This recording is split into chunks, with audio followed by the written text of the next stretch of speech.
I don't think that we can ever have peace with my family unless the truth is out there. And we never went longer than 2 weeks without seeing each other, even though we were obviously doing a long-distance relationship. So it's... There was a story over the weekend, wasn't it, Hugo, suggesting that there were high-level talks between the King's team and Harry's team about... When I tell you what happened that night, you won't believe it. Prince Harry wasn't even supposed to be on that jet. Not that night, not that week, not even that month. The man didn't have any plans to return to the UK, but everything flipped upside down the moment a message reached Montecito.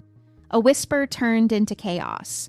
The palace had quietly started the process with their titles. This wasn't rumors or gossip columns anymore. Actual movement inside Buckingham Palace. They say when Harry's team got the news, the whole room froze. Phones started buzzing like crazy, aides whispering in corners, plans crashing down one by one. In that frenzy, while everyone's trying to figure out what's happening, Harry did something nobody expected. He made one decision: get me to London. Just like that. He didn't want PR strategy or polished statements. He wanted one thing: a face-to-face showdown before the palace made it official. Within hours, a private jet was on standby. Meghan wasn't coming, kids weren't coming. Just Harry racing alone into the storm he'd spent 4 years running from. But here's what makes it even more dramatic. The person Harry wanted to confront wasn't King Charles. It was Prince William. And that alone says everything about where the real power sits now. Now, before I reveal what William's been secretly planning, go ahead and subscribe and hit that notification bell because this gets way crazier. Drop a like if you're already hooked. For months, there'd been whispers about the palace making moves. But here's the thing, nobody actually thought they'd go through with it. I mean, think about it. Harry and Meghan had been living their California life for years now. Doing their interviews, launching their projects, building this whole new identity away from the crown. They seemed settled, you know, like they'd finally found their rhythm outside the royal bubble. The palace would send the occasional message, maybe some passive-aggressive comment through the press, but nothing that felt like a real threat. That's what everyone believed anyway, Harry included. Then one night, everything changed. A message came through to Montecito, and it wasn't the usual palace back and forth. This was different. You could feel it in the way it was delivered. Someone on the inside, and we're talking someone who actually knew what was happening behind those palace walls, let Harry know the palace had started the process with their titles, not planning it, not discussing it at some future meeting, actually doing it. Right then, papers moving, people signing off, the whole machinery of the monarchy grinding into motion. Get this. Breaking today, Prince Harry has just declared war on his brother, Prince William. Harry's entire team went silent when they heard. Like dead silent. The kind of silence that makes your stomach drop because you know something massive just shifted. Then the phones exploded. Aides scrambling, trying to confirm if this was real or just another leak from someone trying to stir things up. But the more calls they made, the more people they reached out to, the clearer it became. Buckingham wasn't bluffing anymore. They weren't sending warnings or making threats. They'd moved past all of that. This was happening, and it was happening fast. The whole room turned into chaos. Picture it. People whispering in corners, some on phones trying to get more information, others just standing there in shock. Schedules getting torn apart because suddenly everything they'd planned didn't matter anymore. Someone's coffee probably went cold on the desk. Papers scattered everywhere. Everyone asking the same question over and over. What do we do now? How do we handle this? Because nobody had a playbook for this. You can't exactly Google what to do when the palace is taking away your royal title. And Harry? Listen, this is where you see what kind of person someone really is. He didn't freeze, didn't panic, didn't call a meeting or wait for his advisors to come up with some 5-point plan. He just looked at his team and said it. Get me to London. That's it. 3 words. No long strategy sessions about optics or media response. No carefully worded statements drafted by PR people. He wanted to be on a plane, and he wanted to be on it now. Because Harry understood something everyone else was still processing. Once the palace makes something official, there's no taking it back. There's no negotiating, no appealing to emotions or family loyalty. It's done. He knew that better than anyone. He'd watched it happen before, seen how fast things move once the decision's been made, how the palace machinery just keeps rolling forward no matter who's in the way.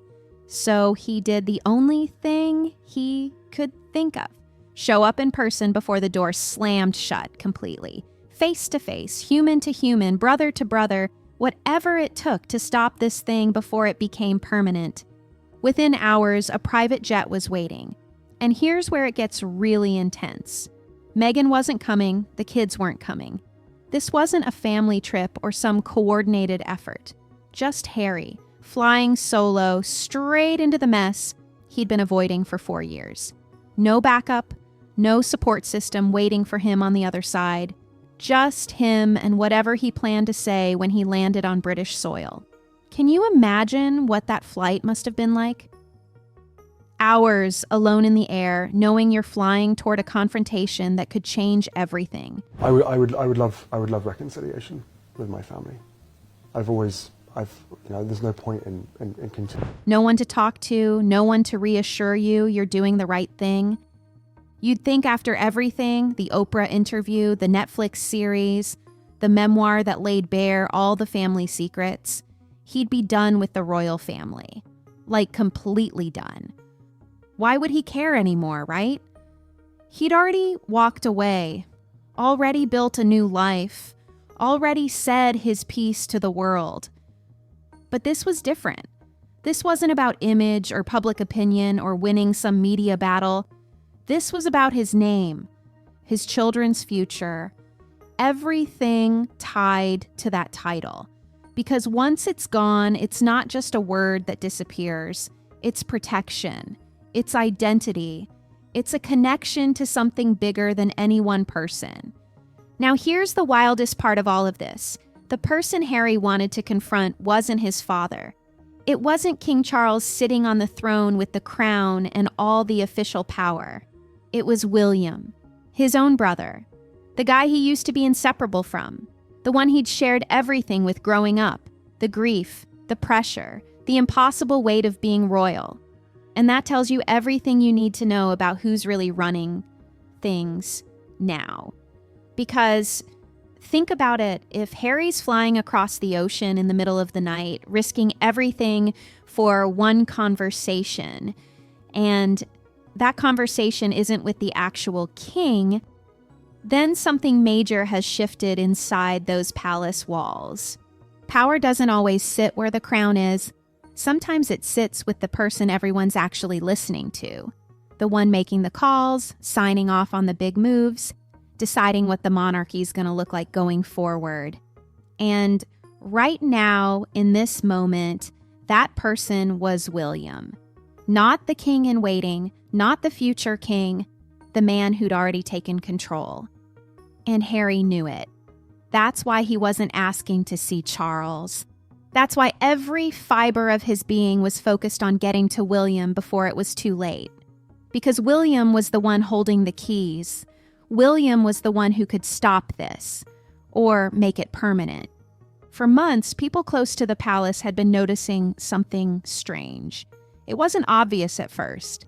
Nothing you could point to and say, that's the moment everything changed. But if you were paying attention, really paying attention, you could feel it. The shift was happening slowly, like watching shadows move across a room as the sun sets. You don't notice it minute by minute, but suddenly you look up and everything looks different. Staff members started whispering to each other in hallways, not the usual palace gossip about who said what at dinner or which royal was annoyed with the press. Over in the land of Montecito, there is one person that truly loves to poke the fire, make sure that she gets some attention. This was different. They were noticing who was making the actual decisions now. People were going to someone different when they needed approvals. the tone for how things were going to run, that was coming from somewhere new too. And more, that person wasn't King Charles. Here's the thing, Charles had always wanted to be the peacemaker king, the one who brought calm after his mother's long, steady reign. He'd waited his whole life for the crown, and when he finally got it, he didn't want it to be filled with conflict and drama. He wanted stability. Things needed to settle down, the family needed to heal, and the institution needed to find its footing in the modern world. That was his vision. A softer monarchy, a gentler approach. But life had other plans. Charles started battling illness. Nothing he talked about publicly much, but people around him could see it. He looked tired, worn down, the kind of tired that sleep doesn't fix. The weight of everything, the crown, the family drama, the health issues, it was taking its toll. He'd show up to meetings, sure, but there was this weariness in his eyes that hadn't been there before. Like he was conserving energy for the things that really mattered and letting go of the rest. And as Charles pulled back even just a little, William stepped forward. Not in some dramatic power grab way. It wasn't like he stormed into his father's office and demanded control. That's not how it works in these circles. It was quieter than that, more natural. Charles would defer to William on certain things. William would take meetings that used to be Charles's responsibility. Decisions that normally went through the king started going through the heir first. Little by little, the balance shifted. And get this, the staff even started calling it something. The pre-accession era, that's palace speak for what's really going on. Pre-accession, as in the period before William officially becomes king. As in William's already running the show, even though his father's still wearing the crown. It's wild when you think about it. Charles finally got what he'd waited decades for, and here he was, already watching it pass to the next generation. But William wasn't just stepping into his father's shoes and keeping everything the same. No, he had his own vision, and it was completely different from Charles's gentle approach. William looked at the monarchy and saw chaos, saw scandals piling up, headlines that made the family look ridiculous, drama that never seemed to end. And he was done with it. Completely done. He didn't want a softer monarchy. He wanted a clean one. Disciplined, untouchable, the kind of institution that commanded respect, not sympathy. Look, I was really ashamed to say it at the time, and ashamed to have to admit it to Harry especially. People close to William said he changed, not gradually either. It was like something snapped inside him, and suddenly he went from the patient heir who smiled through everything to someone with zero tolerance for mess. He started looking at the royal family like a business, like a brand that needed protecting. And in business, you know what you do with problems that keep dragging you down? You cut them loose. You stop letting them define you. You make the hard choices that nobody else wants to make. And the Sussex situation? Listen, William had reached his limit. For years, he'd watched Harry and Meghan dominate headlines. Seen them do interviews, release documentaries, write books that aired every piece of dirty laundry the family had. Every time he thought it was over, something new would drop. A revelation here, an accusation there, stories that kept making the monarchy look bad. It was exhausting, and worse than exhausting, it was damaging. William could see what it was doing to the crown's reputation. People were starting to view the royal family not as this dignified institution, but as some kind of reality show family with constant drama. That wasn't what he wanted to inherit. He didn't spend his whole life preparing to be king just to watch the crown turn into a tabloid circus. So he made a decision. If his father wasn't going to stop it, if nobody else was going to put their foot down, then he would. And here's what made it even more intense. William wasn't emotional about it. That's what people didn't get. This wasn't some angry brother lashing out. This was calculated, strategic. William had looked at the situation from every angle and decided the monarchy would be stronger without the constant Sussex drama. Not because he hated Harry, Not because he wanted revenge, but because he'd done the math and the numbers didn't lie. The institution was bleeding credibility, and something had to change. So while Harry was boarding that plane, racing across the Atlantic, thinking maybe he could still fix this, William was already 10 steps ahead. He'd been planning this for months, maybe longer. He knew what he wanted, how to get it, and why it needed to happen. This wasn't a spur-of-the-moment thing for him. This was the beginning of his monarchy, his rules, his vision for what the crown should be.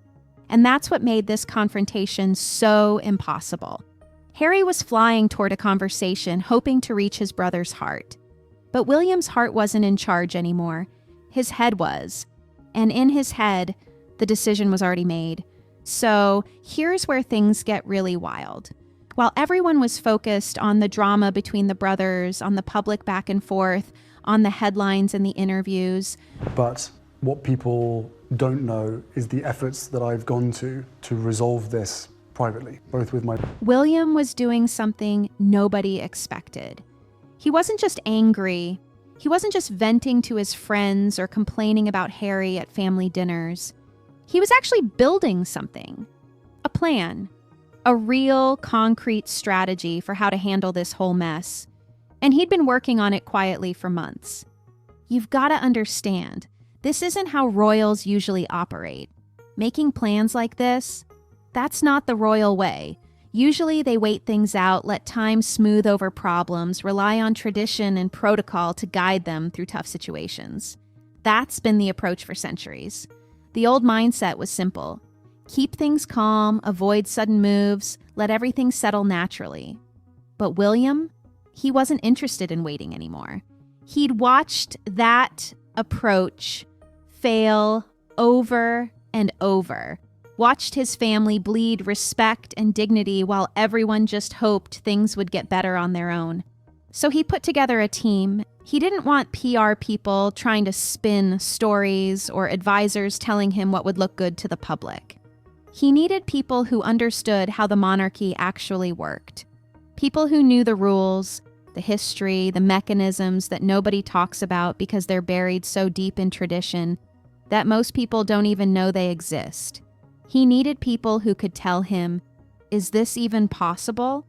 Can titles actually be taken away? What does it take? How do you make it happen? And listen, this wasn't some massive group of people sitting around a conference table. William kept it small, tight.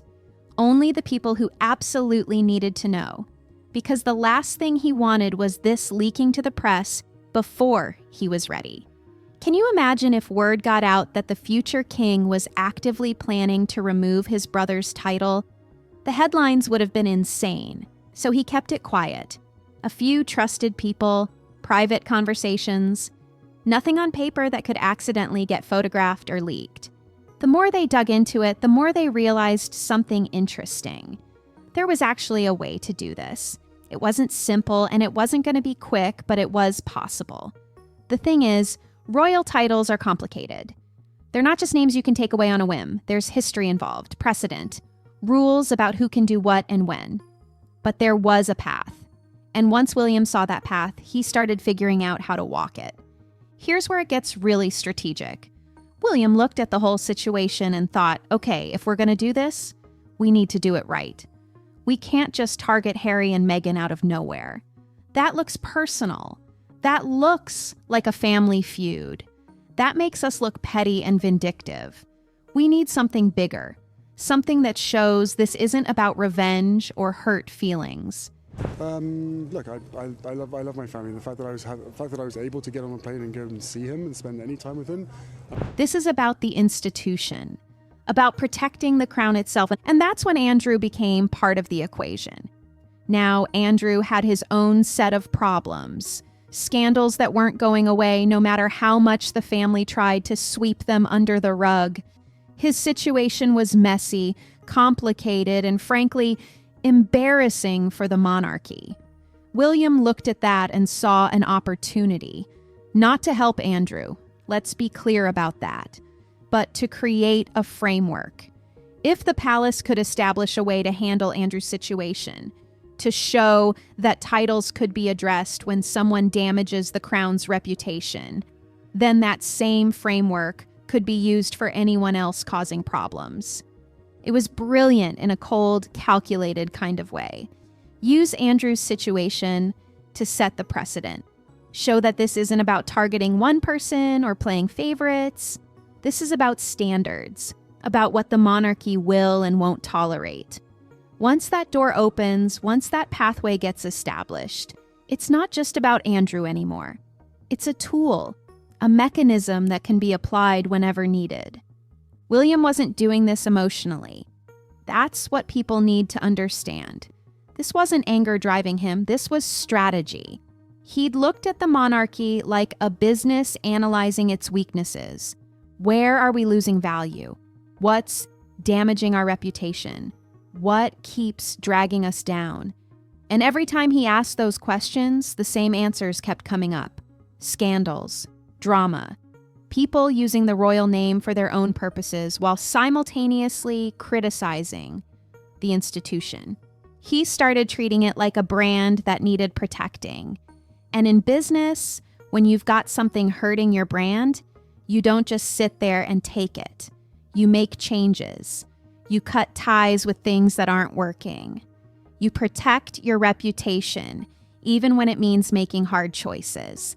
That's what William was doing, looking at the royal family through that lens. What serves the institution? What hurts it? And what needs to go?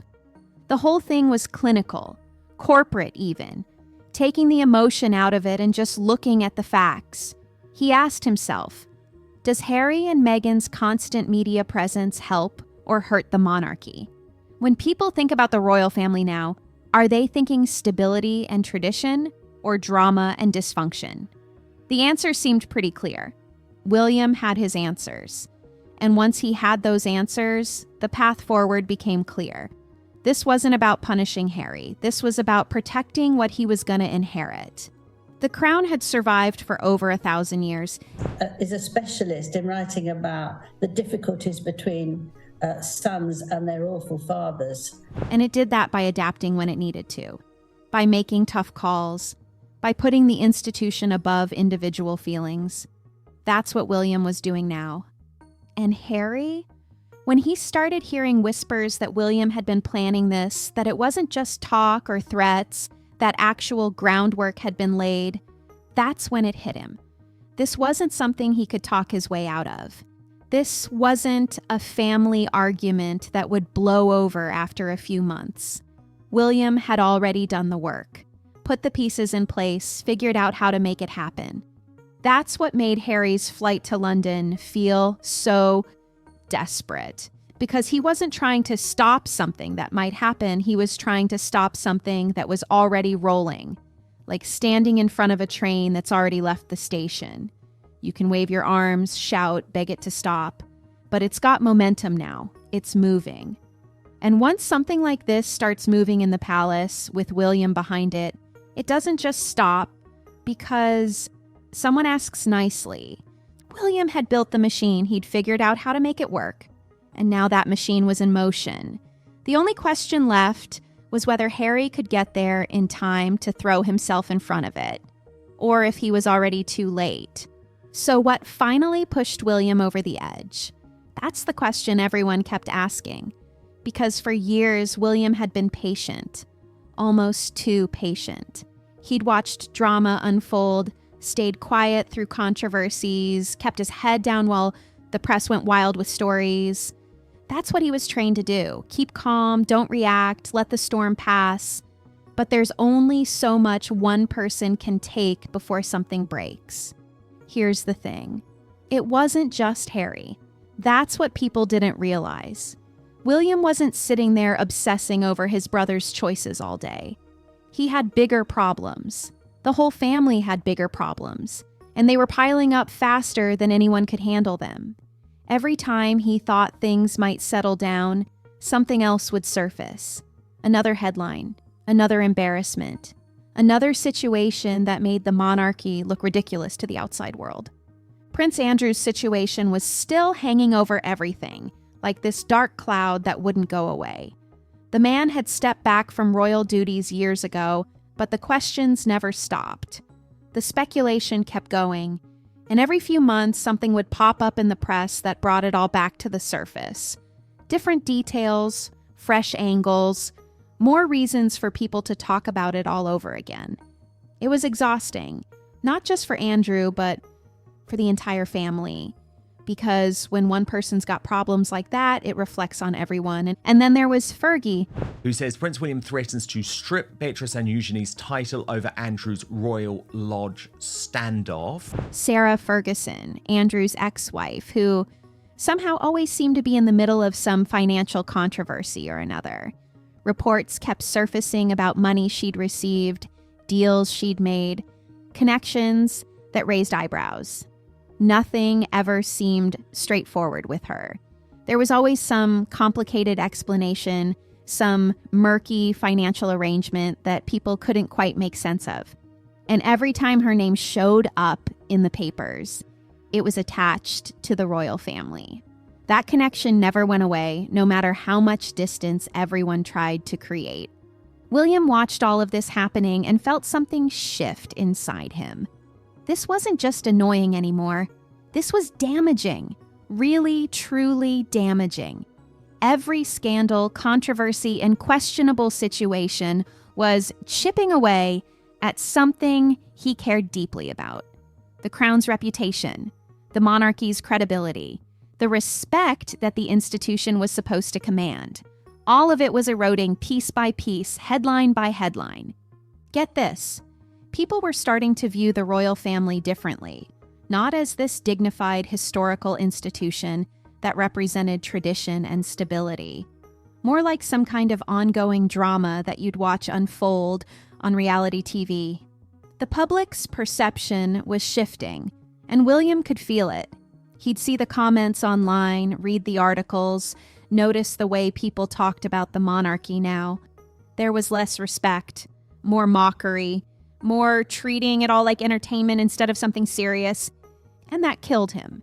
Because William had spent his entire life preparing to inherit this institution. He'd done everything right, followed the rules, maintained his dignity, stayed out of scandals, married well, raised his kids with care. He'd been the model royal, the one who never put a foot wrong. And yet here he was watching the crown's image crumble because other people couldn't seem to keep their lives together. The press was circling like sharks who'd smelled blood in the water. That's how it felt to him. They weren't just reporting news anymore. They were hunting for the next big scandal, waiting for the next mistake, building narratives about a dysfunctional family that couldn't get its act together. And every time something new came out, whether it was about Andrew, Fergie, Harry, or anyone else, the feeding frenzy would start all over again. William looked at all of this and realized something. His father's approach wasn't working. Charles wanted to be gentle, to smooth things over, to keep the family together even when parts of it were falling apart. That's who Charles was. The peacemaker. A royal reunion could be on the cards, with the British tabloids reporting that Prince Harry is due to meet with King Charles for the first. The one who'd rather endure embarrassment than cause a rift. But William saw what that gentleness was costing them. It was costing them respect. It was costing them credibility. It was costing them the very thing that kept the monarchy relevant. So he made a decision. A hard one if nobody else was going to clean this mess up, if his father wasn't going to put his foot down, if the family was just going to keep stumbling from one crisis to the next, then William would step in. He'd do what needed to be done. Make the tough calls, set the boundaries, show people that there were consequences for damaging the crown's reputation. That's when everything started changing behind the scenes. William stopped being the patient heir who waited for his turn. He became the person actively shaping what the monarchy was going to look like. Not someday in the distant future, right now. Because he couldn't afford to wait until he officially became king to start fixing things. By then, there might not be much left worth fixing. And this decision, this shift from waiting to acting, that's what set everything else in motion. That's what led to the team, the planning, the strategy for handling titles. That's what put Harry on that plane racing back to London. Because once William decided enough was enough, once he stopped accepting the chaos and started actively fighting against it, everything changed. The old royal way of handling things, ignore it, wait it out, hope it goes away, was over. William's way was different. Identify the problem, create a solution, execute it, no matter how painful it might be, no matter who it affected. Because in his mind, protecting the institution had to come first, before family feelings, before personal relationships, before everything else. And that's what made this moment so critical.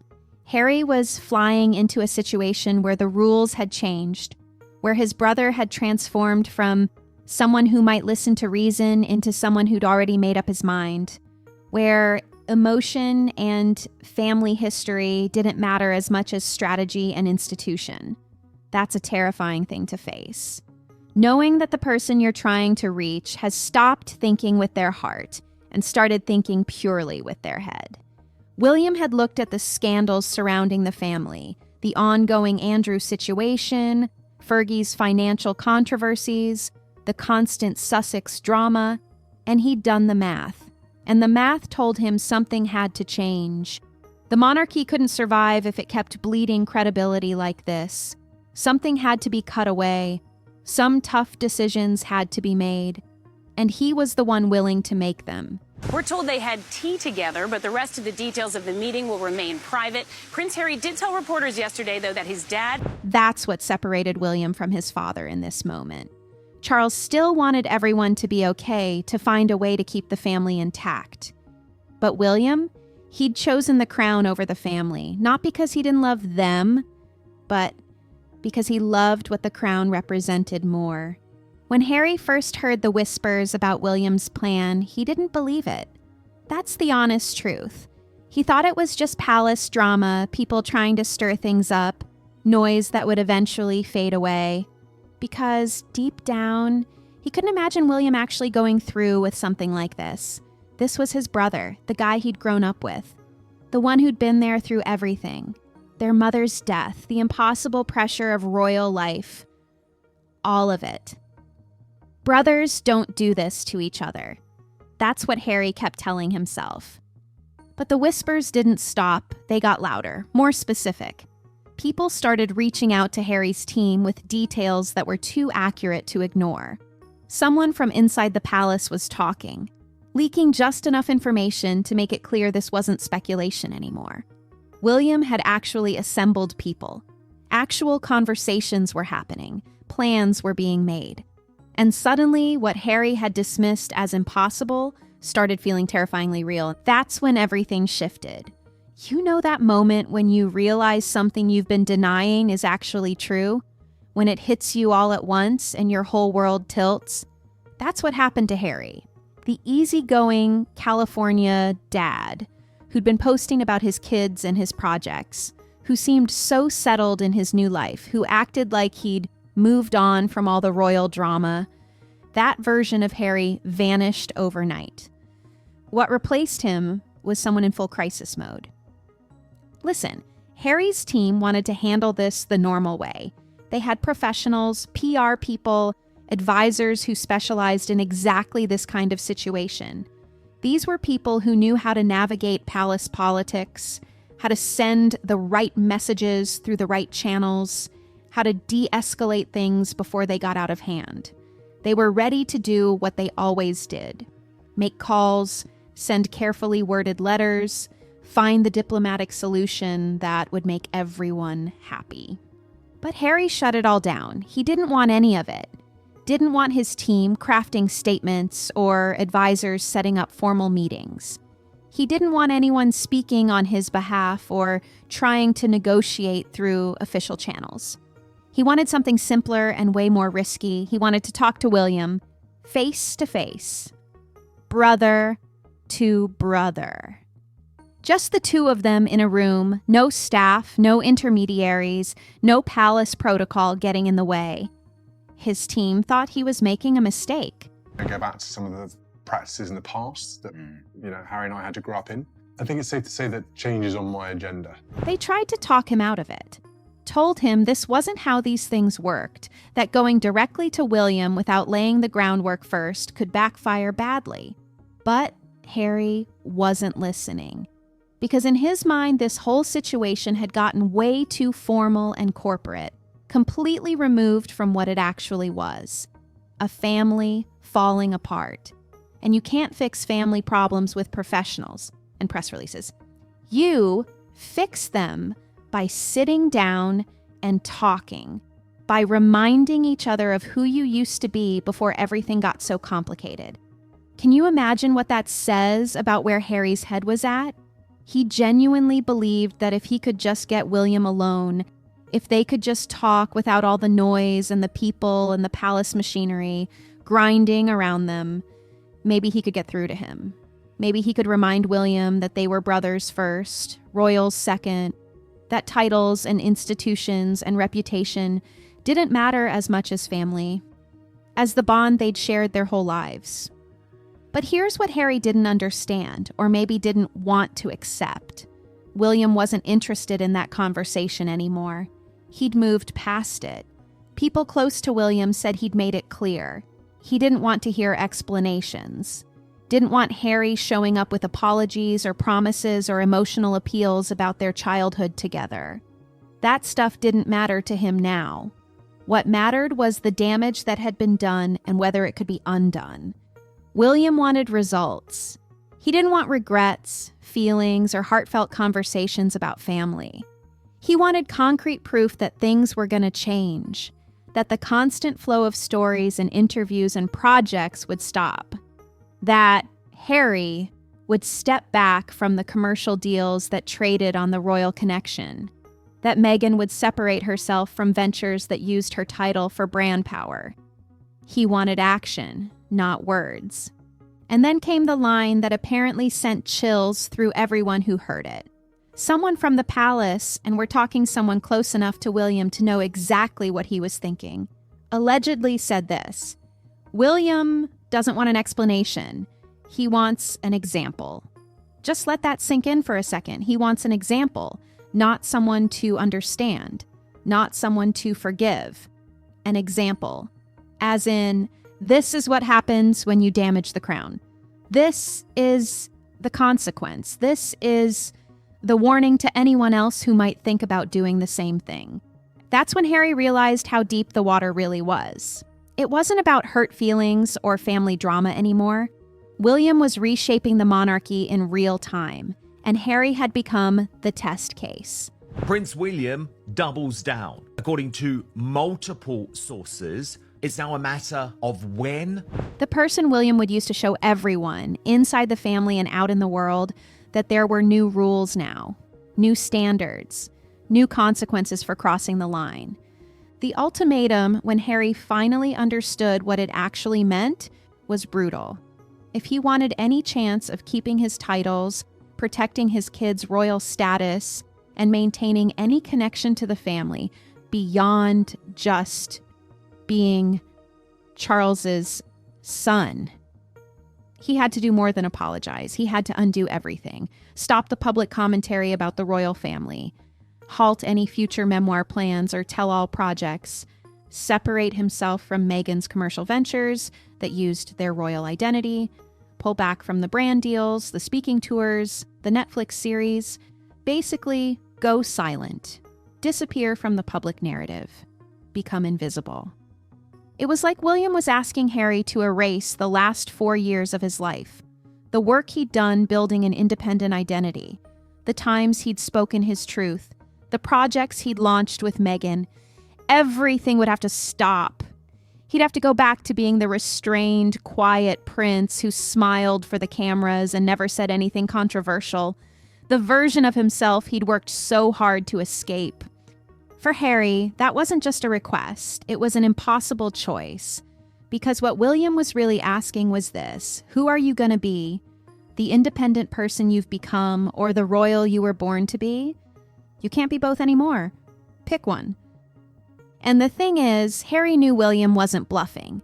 His brother had already done the work, built the framework, laid the groundwork. The process was real, it was moving, and once it reached a certain point, There would be no turning it back. Titles don't get removed and then handed back like some kind of negotiation. Once they're gone, permanently. And that permanence was what terrified Harry most. That's why he made the decision to fly to London alone. Meghan wasn't coming to back him up. The kids weren't there to soften William's heart. His team of advisors couldn't help him navigate this conversation. Just him walking into what might be the most important meeting of his life, hoping he could reach the brother he used to know, hoping that underneath all the strategy and planning and corporate thinking, there was still some part of William that cared more about family than institution. But deep down, Harry had to know the truth. He was boarding that plane because he'd run out of options, because every other approach had failed or been rejected, because time was running out and desperation was setting in. He was flying toward a confrontation where he held almost no cards. And it's about representing timeless values. I think it's very important. It's you've got to mix the traditional with the modern, and I think that's facing a brother who'd already made up his mind, hoping for a miracle that probably wasn't coming. And William, he was waiting, not with open arms or willingness to negotiate, but with the cold certainty of someone who'd already decided what needed to happen and chosen the crown over everything else. He wasn't his brother's protector anymore. He was the institution's defender. And in that role, there was no room for sentiment, only consequences. While Harry was racing across the Atlantic and William was preparing for the confrontation ahead, there was someone else caught in the middle of all this. Someone who'd waited his whole life to wear the crown, only to watch it become the heaviest burden he'd ever carried. King Charles. And honestly, the position he was in might have been the hardest of anyone's. Picture this. You finally get the job you've been preparing for since birth. You're in your 70s, you've waited longer than anyone in history for this moment, and when it finally comes, you think, okay, this is it. This is what everything's been building toward. But instead of the reign you imagined, the stability and peace you wanted, you're watching your family tear itself apart. Your two sons, the boys you raised, the ones who used to be best friends, now on completely opposite sides of a war that's destroying everything you care about. Charles had the crown, the title, the official power. But privately, behind those palace walls, away from the cameras and the ceremonies, he was carrying something way heavier than any crown. He was carrying heartbreak. The kind that comes from watching people you love hurt each other and knowing there's almost nothing you can do to stop it. Here's what people don't get about Charles. He's not some cold, distant monarch who cares more about tradition than family. That's never been who he is. He's always been the father first, the king second. The one who wanted his boys to be happy, to have lives that meant something to them, to find their own paths even within the impossible constraints of royal life. He never wanted to force them into boxes they didn't fit in. But now he was being forced to choose, and that choice was tearing him apart. On one side, there's William, the dutiful son, the one who'd done everything right, followed every rule, prepared himself perfectly for the role he was born into. William was the future of the monarchy, the person who'd carry it forward when Charles was gone, the steady hand that would guide the institution through whatever came next. On the other side, there's Harry, the son who'd struggled his whole life with the weight of being royal, watched his mother get destroyed by the very institution he was supposed to serve, and finally found some kind of peace by walking away from it all. Harry was the lost one. I don't think he would want to do it in a callous way, because he asks them to come when there's... The child still chasing his mother's memory, still trying to figure out who he was without the palace defining him. And Charles loved them both. That's the thing that made this impossible. He didn't love one more than the other. Didn't see one as right and one as wrong. He just saw his sons locked in a battle that was destroying them both, and he couldn't find a way to make it stop. Get this, senior people around Charles had been talking to him. Not ordering him around or anything like that, but gently suggesting, carefully warning him about what was at stake.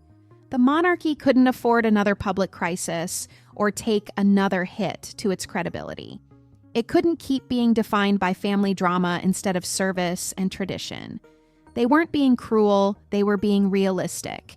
Because the institution Charles now led was bigger than any one person, bigger than any family relationship. But that's the impossible job of being king. You're not just a father anymore, you're the head of an institution that's survived for over 1,000 years, and your job is to make sure it survives another 1,000.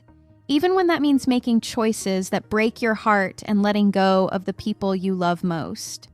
Charles understood this better than anyone. He'd spent decades watching his mother navigate the same impossible balance. She'd been queen for decades, made countless hard choices, sacrificed so much of her personal happiness for the sake of the crown. And now he was facing his own version of that same test. Could he do what she'd done? Could he put the institution above everything else? The crown has to survive.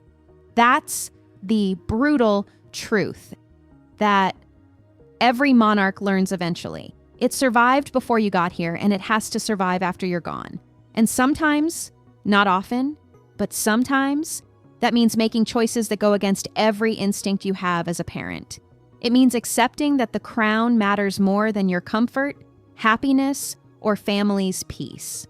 Charles looked at the situation and saw it clearly. William was trying to protect the monarchy. Harry was trying to protect himself and his family. They both thought they were doing the right thing and were convinced the other one was wrong.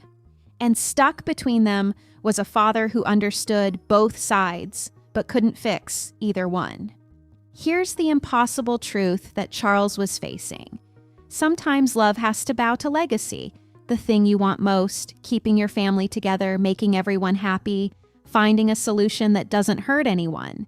Sometimes that just isn't possible.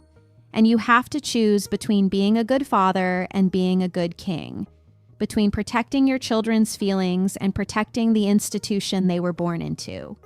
What would you do in that position? But why did Harry put out his press release at exactly the same time William was the focus of global attention? Your son is flying home desperate for help, begging for intervention, hoping you'll step in and stop what's happening. Your other son is reshaping the monarchy with a clear vision and iron determination, doing what he thinks is necessary to save it. And you're sitting there knowing that whatever you choose, someone's going to get hurt, feel betrayed, and remember this moment as the time you failed them. Charles had spent years trying to be the gentle king, the one who brought calm rather than conflict, who healed wounds rather than opening new ones. That was his vision for his reign, but life had other plans. Instead of peace, he got this. A family crisis that was also an institutional crisis. A choice between his sons that was also a choice about the monarchy's future. And what makes it even harder? Charles was dealing with his own struggles. His health wasn't what it used to be. The stress was taking its toll. He needed rest, peace, and time to figure out how to actually be the king he'd always wanted to be. Instead, he was being pulled into the middle of a fight he didn't want, making decisions he never thought he'd have to make. So, as Harry's plane flew toward London as William prepared for the confrontation, Charles sat in silence. Not because he didn't care or was avoiding the problem, but because he was facing the hardest realization of his entire life. Being king meant sometimes you can't save everyone, and the crown demands a sacrifice. Sometimes that sacrifice is your own family's happiness. The weight of that knowledge, that terrible understanding, was crushing him. But he was king now. And kings don't get to choose the easy path. They get to choose what's best for the crown, even when it costs them everything. So let's talk about what actually happens if those titles get taken away. Because this isn't just about losing some fancy words before your name. This is about losing everything that's defined Harry's entire existence since the day he was born. And when you really break down what it means, it's absolutely devastating. First, there's the name change. Harry would stop being the Duke of Sussex, just like that, gone. Instead, he'd become Henry Charles Albert David Mountbatten Windsor. Read that again. Henry Charles Albert David Mountbatten Windsor. It sounds like something you'd fill out on a government form, not a person's actual identity. The name's long, clunky, and formal in the worst way. There's no weight to it, no history, no recognition. It's just a name, like anyone else's name. And Meghan? She'd lose the Duchess title too. She'd become Mrs. Mountbatten Windsor. That's it. Mrs. Mountbatten Windsor. My job is to listen. My job is to learn. I get to meet so many amazing people like Brandon. Think about what that means for someone who'd built her entire post-royal life on being the Duchess of Sussex. Her interviews, appearances, business ventures, all of it traded on that title. That royal connection. That's what made her different from every other actress turned activist out there. Take that away, and what's left? But here's where it gets really painful. Archie and Lilibet. Those kids would lose their prince and princess titles. The titles they'd just gotten that finally acknowledged them as full members of the royal family. Gone. They'd just be Archie and Lilibet Mountbatten Windsor, regular kids with a really long last name and no royal protection, special status, or anything that separated them from anyone else their age. Can you imagine having to explain that to your children someday? You used to be a prince and princess, but not anymore. How do you even begin that conversation? What do you tell them about why it happened? About what their parents did or didn't do that led to this? That's a weight Harry and Meghan would carry for the rest of their lives. Now let's talk about the money, because this is where it really starts to hurt in practical terms. All the deals Harry and Meghan had signed, the contracts they'd negotiated, the projects they'd launched, everything was built on one thing: the fascination with royalty, the appeal of getting an inside look at the royal family from people who'd actually lived it. The Netflix deal, that's worth millions because viewers want to watch actual royals talk about palace drama. Take away the titles, and suddenly you've got two people with interesting stories, but no current royal connection. The value drops. Maybe not to zero, but definitely not to multi-million-dollar territory anymore. The book deals? Same thing. Harry's memoir sold like crazy because it was a prince talking about his life in the palace. Without that title, future books become just another celebrity tell-all. And the market's flooded with those. There's nothing special about it anymore. The speaking tours, the appearance fees, the brand partnerships, all of it depends on that royal sparkle. That's what gets them the big stages, the huge fees, the worldwide attention. Remove the titles and the shine starts to fade. Fast. Get this, in the entertainment world, when the shine fades, everything else follows. The invitations start drying up. The calls from major networks get less frequent. The offers for high-profile partnerships slow down. It's not that people stop liking you, it's just that you're not as valuable, unique, or must-have anymore. He carries a lot of emotional baggage around with him anyway. The death of his mother. He's probably looks pretty unhappy in his present life out in Montague. And influence? That disappears too. Right now, when Harry and Meghan speak, people listen partly because they're royals. They've got credibility that comes from that connection. They can get meetings with world leaders, sit down with major organizations, make things happen because of who they are. Without the titles, that access shrinks. Doors that used to open automatically start staying closed. Then there's security. This is huge, and people don't talk about it enough. Being royal comes with protection. Real, serious, professional protection that follows you everywhere. It's not just about feeling safe, it's about actually being safe. You, your kids, your family. When you lose the titles, you lose the automatic right to that protection. Sure, you can hire your own security, but that costs a fortune. And it's not the same as having official resources, making sure you're covered. Here's what really gets me about this whole situation. Someone from inside the palace, and we're talking someone who understood exactly what losing titles meant, allegedly said this line that just cuts to the bone. Without their titles, they're just another celebrity couple with a podcast and a past. Just sit with that for a second. Another celebrity couple with a podcast and a past. That's brutal. That's reducing everything they've built and become to just noise in an already noisy world. Because that's the truth, isn't it? Los Angeles is packed with celebrity couples, people with podcasts and production deals and big ideas, folks who used to be something bigger and are now trying to stay relevant. Without the royal titles, Harry and Meghan join that crowd. They're not above it anymore. They're in it. And this is what terrified Harry more than anything else. Not the money, as crazy as that sounds, and not the fame, influence, or any of that stuff. What scared him was losing the identity he'd had since birth. The thing that made him different from everyone else, the weight he'd carried and complained about and tried to escape from, suddenly it might be gone, and he realized he didn't know who he was without it. Think about that for a minute.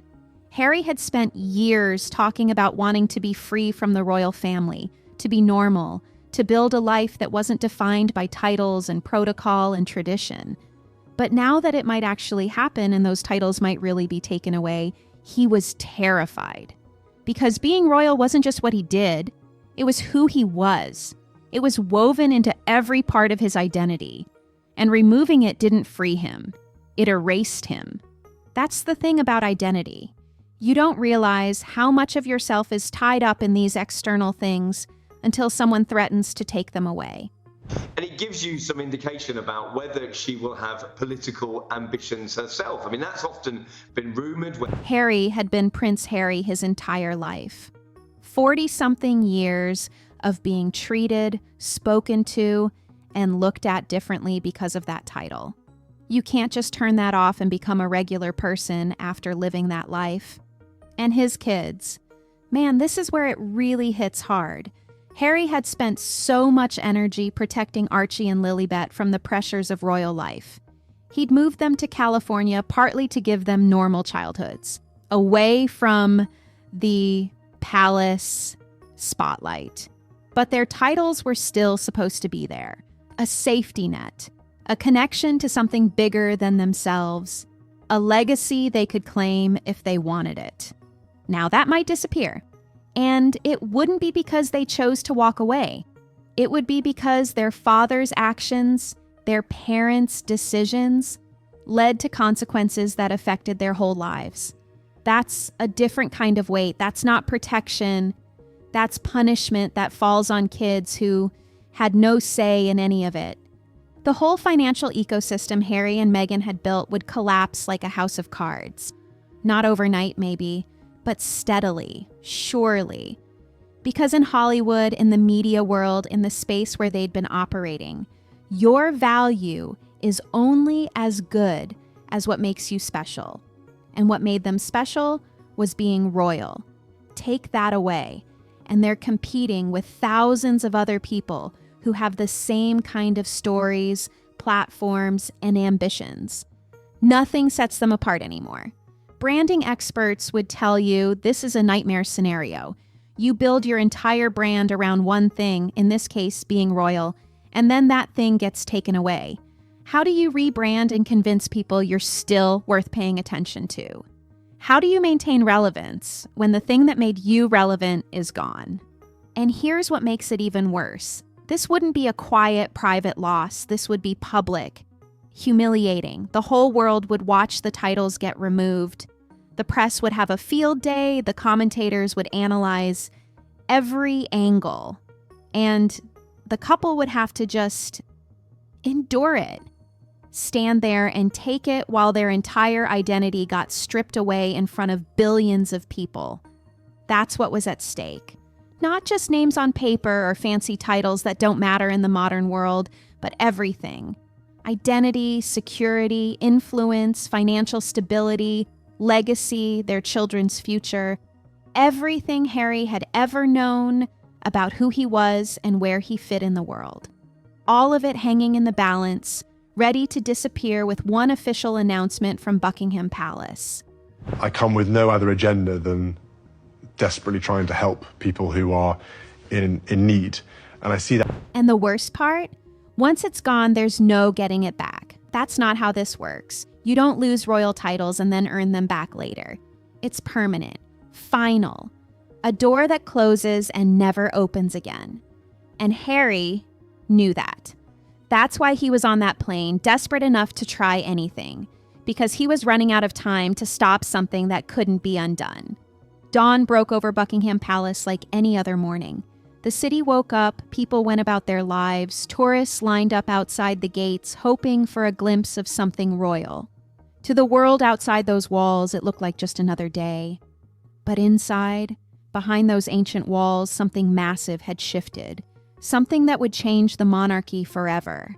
William stood in his office. He wasn't pacing or waiting anxiously for news, just standing there looking out at the city he'd one day rule. And here's the thing, he wasn't standing there as the heir to the throne or the prince waiting his turn. He was standing there as the man who'd just reshaped the entire monarchy with his own hands. The architect of something new, colder, and more focused on survival than sentiment.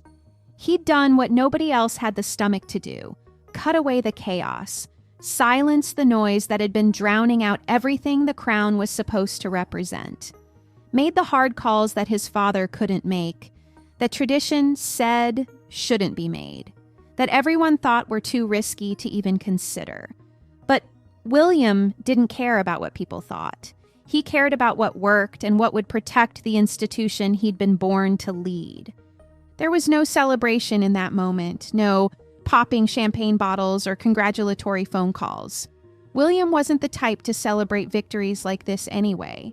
He just stood there, feeling the weight of what he'd done. Understanding that this wasn't the end of something, it was the beginning.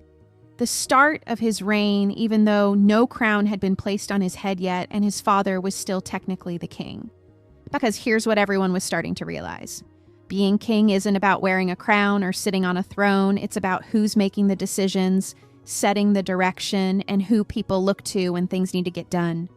And right now, in this moment, that person was William. Not Charles, not the advisors or courtiers or anyone else. Just William. And he knew it. Across the ocean, Harry opened his eyes to a completely different reality. The California sunshine streaming through his windows, the same house he'd woken up in 1,000 times before. But nothing felt the same anymore, because overnight, the world had changed. The palace had moved on without him. Game over! Prince Harry, the world's least happy millionaire, has reached the end of the road with his own father, King Charles. Made decisions that didn't include his input, didn't consider his feelings, didn't care about his objections. Those doors he used to walk through like they belonged to him? Closed now. Locked tight. The family he'd been born into had drawn a line and he was on the wrong side of it. The protection he'd taken for granted his whole life. Gone. The identity that had been his since the moment he took his first breath, stripped away. Not gradually, not gently, but definitively, permanently. And what's left when everything you've known about yourself gets taken away? That's the question Harry was facing now. Who was he without the title, without the palace, without the royal identity that had defined every single day of his existence? He was about to find out. And that terrified him more than anything else. But this story isn't really about Harry anymore, is it? It's about William, about transformation, about how a patient, dutiful heir turned into something nobody expected. Not the gentle prince who'd smile for the cameras and wait his turn, but the architect of a new kind of monarchy, leaner, cleaner, ruthless when it needed to be. William had looked at the royal family and seen what everyone else saw: drama, scandals, constant headlines that made them look ridiculous. But where everyone else just complained or hoped things would get better, William acted. He built a plan, assembled the right people, created a framework that would let him cut away the parts that weren't working. And then he executed it coldly, efficiently, without letting emotion get in the way. This is the monarchy William's building, one where there's no room for mess, no tolerance for embarrassment, no second chances for people who damage the crown's reputation. It's corporate in a way the royal family has never been before. Strategic, calculated, more like running a Fortune 500 company than leading an ancient institution. And maybe that's what it takes to survive in the modern world. Charles watched all of this happen from his position as king, watched the torch pass to his son without any official ceremony or acknowledgement, just the slow, inevitable shift of power from one generation to the next. He'd wanted to be the peacemaker king, the one who healed wounds and brought the family together. But life had other plans. And now he was watching William become the king Charles could never be. The one willing to make the choices that break your heart for the sake of the crown. There's something almost tragic about it. Charles finally got what he'd waited his whole life for, only to watch it slip through his fingers into his son's hands. Squashes this idea that somehow my wife was the one that destroyed the relationship between these two brothers. Not because William took it by force, but because the situation demanded someone stronger and colder, someone who could do what needed to be done without letting love get in the way. And Harry? He's out there now, stripped of titles and illusions, trying to figure out who he is without the crown, the palace, or the identity that was chosen for him before he could choose anything for himself. Maybe that's freedom, maybe that's punishment, or maybe it's both, but it's his reality now, and he's gonna have to build a life in it. Here's what this whole story really comes down to. Power in the House of Windsor doesn't whisper, doesn't ask nicely, and doesn't wait for permission or apologize for the damage it causes. Power in that family rains down, like a storm you can't escape. It drowns out everything else, and right now, that storm has William's name on it. Because William proved something that'll echo through the monarchy for generations. He proved that you don't have to wait to be king to act like one. That power isn't given by a crown or a ceremony.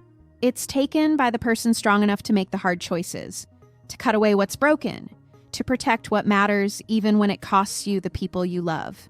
The gentle prince everyone thought they knew, he's gone. What's left is someone colder, sharper, more dangerous. Someone who looked at the impossible choice between family and crown and chose the crown without hesitation. Who's building a monarchy that'll survive because he's willing to sacrifice anything that threatens it. And that's the chilling truth that everyone's starting to understand. William isn't waiting to be king. He's not preparing for some future moment when he'll finally take control. He's already become the king. Right now. In this moment. While his father still wears the crown, while the world still sees him as the heir, William is running the show, making the calls, shaping the future. The coronation, when it eventually comes, will just be a formality, a ceremony to acknowledge what's already true. Because the real transfer of power, that already happened, quietly, behind closed doors, while everyone was focused on the drama and the headlines and the family falling apart. William looked at the broken pieces of his family and made a choice. He chose the institution over the individuals, the legacy over the moment, the crown over everything else. And in doing that, he became exactly what the monarchy needed. Not what people wanted or what felt good, but what it needed to survive. That's the new era. Cold, calculated, unforgiving, and it's already begun. So, what do you think about all this? Drop your thoughts in the comments. And if you made it this far, hit that subscribe button. We'll see you in the next one.